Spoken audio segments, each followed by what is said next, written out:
आपने ठीक ही सुना। आपसे पत्नियां मनमर्जी अपने पति के खिलाफ धारा 498A इंडियन पेनल कोड 1860 अर्थात आईपीसी के तहत केस दर्ज नहीं कर पाएगी।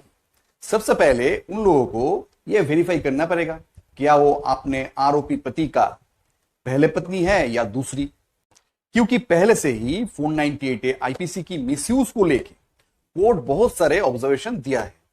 लेकिन हाल ही में कर्नाटका हाईकोर्ट की सिंगल जज bench honourable justice S Rachaiah petitioner Kantha Raju द्वारा किया गया क्रिमिनल रिवीजन पिटीशन के जजमेंट में कहा है, फास्ट लिविंग वाइफ रहते दूसरी पत्नी को कभी भी अपने पति के खिलाफ सेक्शन 498A आईपीसी की तहत शादीशुदा महिला पर अत्याचार तथा क्रूएल्टी की केस फाइल करने का कोई भी अधिकार नहीं रहा, मतलब कोई भी अधिकार नहीं है।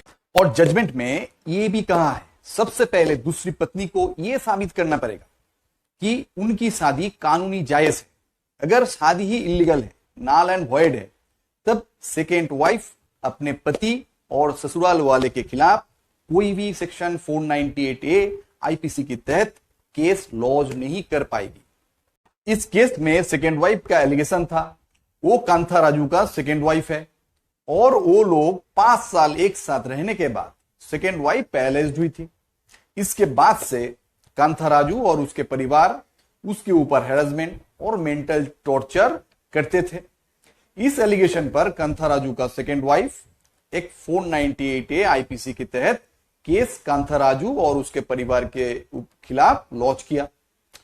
2019 को तुमकुरू का लोअर कोर्ट और district session court kantha Raju को और उसके परिवार को इस केस में दोषी पाया। इसके बाद 2019 को ही कांथा राजू डिस्ट्रिक्ट कोर्ट का जो ऑर्डर था उसको चैलेंज करके कर्नाटका हाई कोर्ट में गया था और एक क्रिमिनल रिवीजन पिटीशन फाइल किया था। ऑनरेबल कर्नाटक हाई कोर्ट ने उस केस में जो डिस्ट्रिक्ट कोर्ट का जो और लोअर कोर्ट का जो जजमेंट था उसको रद्द किया था। ऑनरेबल कर्नाटका हाई कोर्ट इस केस का जजमेंट देते समय ऑनरेबल सुप्रीम कोर्ट का 2 लैंडमार्क केसेस के बारे में उल्लेख किया था।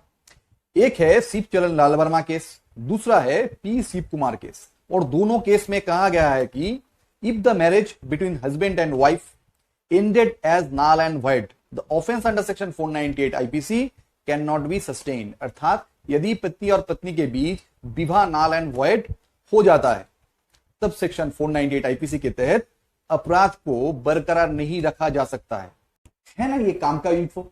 अगर ये इंफॉर्मेशन आप सबके साथ शेयर करना चाहते हैं तो शेयर बटन को क्लिक कीजिए और ऐसे इंफॉर्मेटिव वीडियोस के लिए लीगल ललिता जी को सब्सक्राइब कीजिए। आज के लिए इतना ही, धन्यवाद।